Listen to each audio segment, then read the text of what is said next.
Bonjour, bonjour à toutes. On va attendre un peu que les gens se connectent. J'ai démarré le live. Je crois que c'est le 12e live aujourd'hui de ce défi 365 jours de live. Euh, donc aujourd'hui, c'est un live depuis ma voiture. Je pense que je vais ouvrir aussi la porte parce que j'ai hyper chaud. Euh, Ouais, donc on est samedi, ma fille est avec mon mari au McDo parce qu'on va aller visiter un endroit magnifique là où on est, enfin pas très loin de là où on est, pour aussi tourner quelques vidéos, faire quelques photos aussi pour Instagram et on en profite aussi du coup pour passer un super moment ensemble puisque papa demain ne sera pas avec nous, il sera pour travailler pour les élections législatives. Voilà. Donc, si vous rejoignez ce replay, j'ai du mal. Si vous rejoignez ce live, n'hésitez pas à me faire un petit coucou. Si vous regardez ce replay, n'hésitez pas à mettre un hashtag replay. Comme ça, je sais qui a regardé. Et ça me fait toujours plaisir. Et, euh, et oui, la lumière n'est pas optimale. J'ai même du mal à voir l'écran de mon téléphone pour vous dire. Mais bon, je pense que ça va le faire.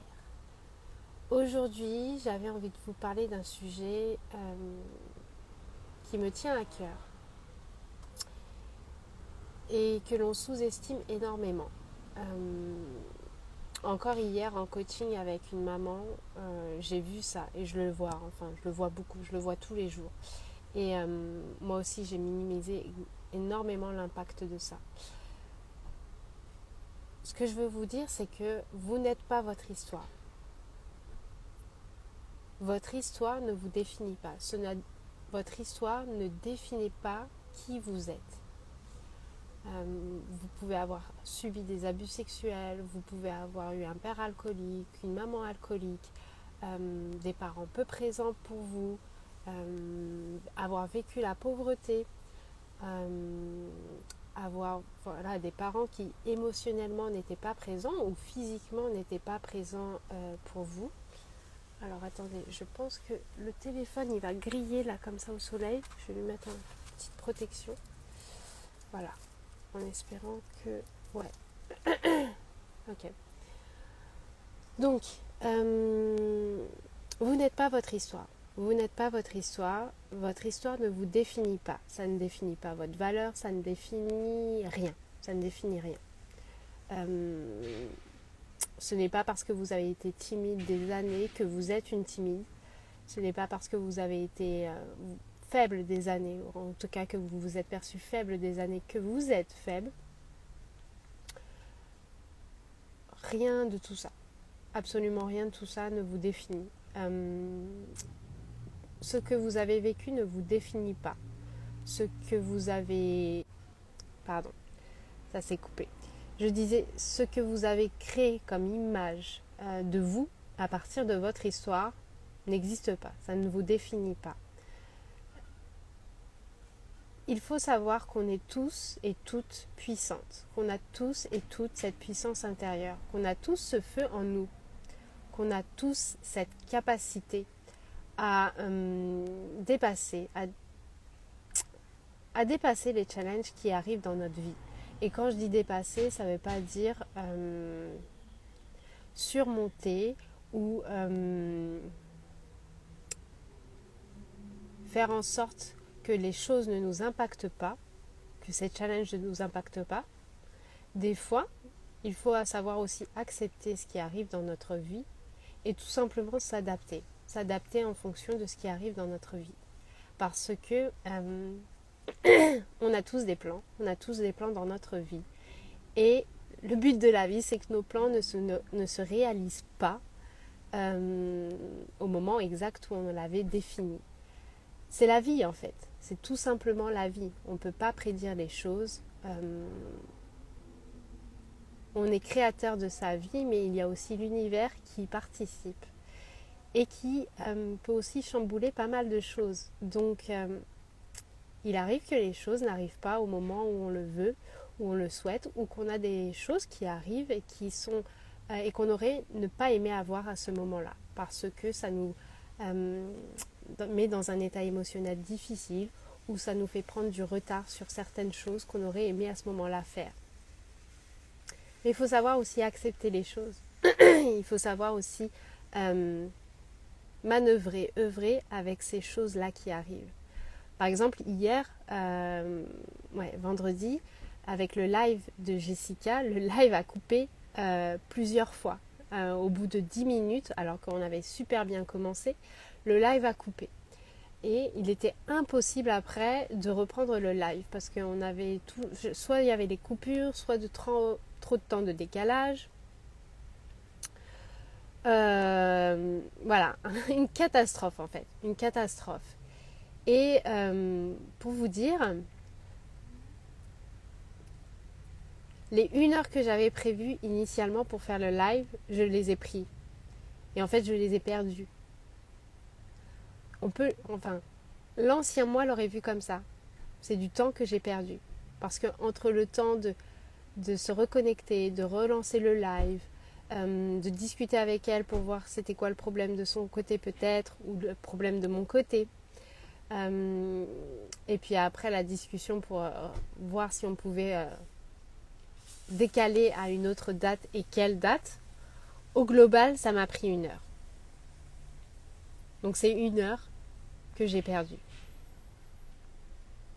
Et là, je sais qu'on peut rentrer dans le mode mais c'est pas possible. Pourquoi ça m'arrive à moi? Parce qu'en plus, ça ne lui est jamais arrivé à Jessica et moi aussi. Pour l'instant, tous les lives que j'ai fait en direct comme ça ont toujours fonctionné. Et là, ça a planté. Allez chercher pourquoi. Et en fait, c'est une preuve énorme de... ces choses-là, en fait, elles sont là pour nous. Elles sont là pour nous montrer qu'on est attaché à quelque chose, qu'on est attaché à un plan, qu'on est attaché à une vision de ce que ça devrait être, de ce que les choses devraient être, et qu'en fait la vie c'est pas comme ça. À partir du moment où vous vous attachez à quelque chose, vous entrez dans la souffrance.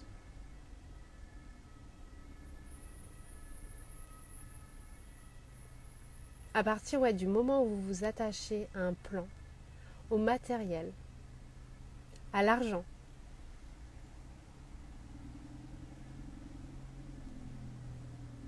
à une technologie, eh bien vous souffrez forcément.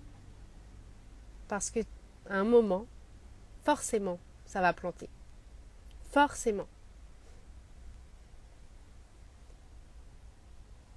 C'est stupide, et c'est le mot, c'est stupide quand vous y pensez, de penser que les plans, que ce qu'on a prévu dans notre tête va se réaliser exactement comme on l'avait prévu. C'est une construction du mental, c'est une construction de l'ego. C'est...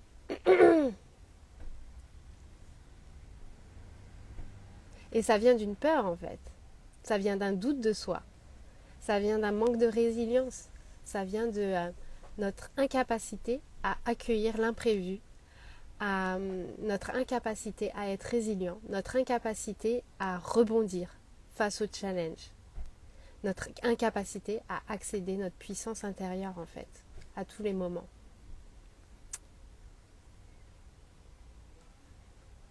Donc j'ai un peu divergé là, je me rends compte dans ce live, mais j'avais vraiment envie de vous partager ça. Et ce que je voulais vous dire aussi, c'est que les choses ne vous définissent pas.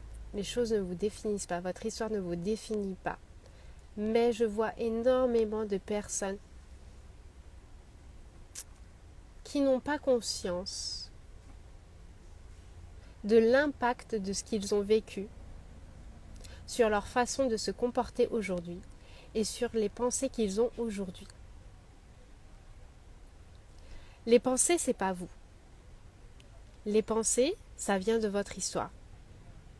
La plupart du temps, ça vient de votre histoire. ça vient de votre enfance, ça vient de vos conditionnements, ça vient de vos blessures. Et forcément, ça a un impact, forcément. Et les gens, je vois les mamans, quand j'accompagne, minimisent énormément l'impact qu'a eu leur enfance, les relations avec les adultes, par rapport à leur entreprise et par rapport à leur parentalité. Quand je discute avec elles, il y a beaucoup de choses. Il peut y avoir du harcèlement scolaire, il peut y avoir des parents qui se disputaient beaucoup, il peut y avoir eu un stress important dans la famille par rapport à l'argent, même si l'argent était présent, mais juste une peur par rapport à l'argent. Il y a des parents qui sont émotionnellement pas présents pour leur enfant et qui du coup vont être un poids émotionnel pour leurs enfants parce que ils ne vont pas accueillir leurs émotions et en plus ils vont demander à leur enfant d'accueillir leurs émotions à eux.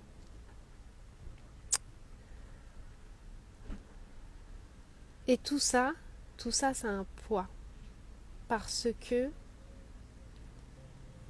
et un poids énorme et je pense qu'on n'a vraiment pas conscience aujourd'hui de ce poids énorme qu'a eu l'enfance, les relations avec les adultes, par rapport à ce que vous faites aujourd'hui, par rapport au blocage que vous avez. Je vois des mamans qui ont vécu des choses et qui ont eu des parents qui n'étaient pas disponibles comme moi et qui s'auto-flagellent parce qu'elles ne sont pas capables de faire des choses, parce qu'elles ont des blocages, parce qu'elles n'arrivent pas à dépasser certaines choses. Et en fait, c'est problématique parce que on ne prend pas conscience qu'aujourd'hui, pour toutes ces femmes-là, dont je fais partie aussi, et dont beaucoup de personnes font partie, je vais vous dire vraiment 90% des gens sur cette terre font partie de ces personnes qui ont vécu une enfance difficile parce que les adultes, ce monde d'aujourd'hui est complètement malade, vraiment malade. On ne se rend pas compte à quel point aujourd'hui les adultes de ce monde sont en fait des enfants, sont encore des enfants qui sont restés à un état émotionnel d'enfant et qu'ils transportent tellement de choses en eux qui leur empêchent d'être vraiment des supports, des socles pour leurs enfants eux-mêmes.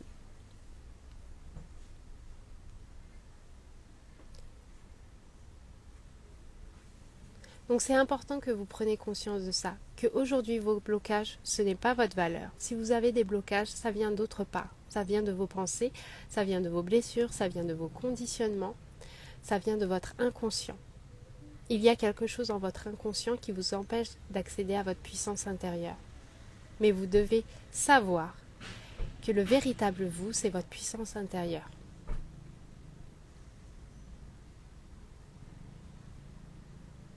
C'est important que vous compreniez ça, vraiment.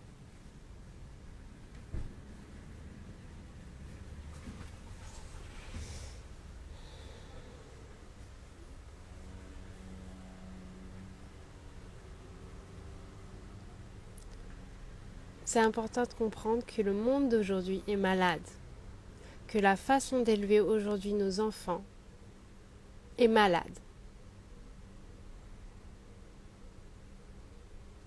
90% de cette planète est malade.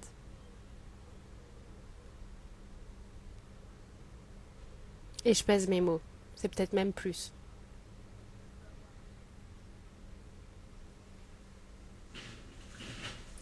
Et c'est à nous, maman, femmes, qui avons vécu ces blessures, qui avons vécu ces choses et qui avons un petit peu de conscience par rapport à ça, de commencer le travail pour s'en libérer de commencer le travail pour vivre à partir de notre puissance intérieure, pour permettre à nos enfants de vivre à partir de leur puissance intérieure. C'est à nous de faire ce travail. La parentalité, c'est ça. C'est pas lire 45 livres sur la parentalité positive, la communication non violente ou ceci, cela. Non. Il faut arrêter avec ça.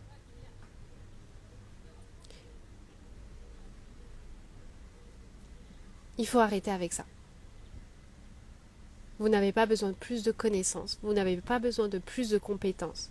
Vous avez besoin de comprendre l'inconscient qui se manifeste dans vos émotions. Pour vous en libérer, accédez à votre puissance intérieure. Et basta. À partir de là, tout va suivre. À partir de là, vous allez pouvoir guider votre enfant pour qu'il conserve cette puissance intérieure. Les enfants l'ont naturellement. Ils n'ont pas besoin de nous pour ça. Ils ont besoin de nous pour la garder parce qu'on vit dans un monde malade. Un monde malade.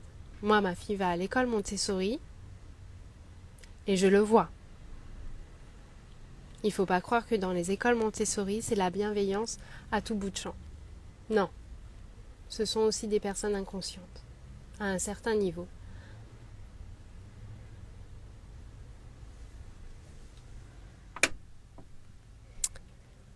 Ok.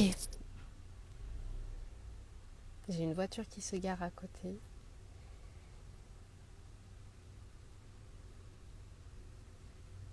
Voilà, je pense qu'on a fait le tour. En tout cas, le tour de ce que je voulais vous dire aujourd'hui. Je sens que mon téléphone est en train de brûler, de chauffer. Je pense que je vais le mettre au repos, sinon il va cracher. Donc je vais arrêter là le live. Je vous mettrai le replay dans la journée, je pense. Et je vous retrouve demain pour un autre replay, un autre live. Oh là là, je suis fatiguée. Ok. À plus.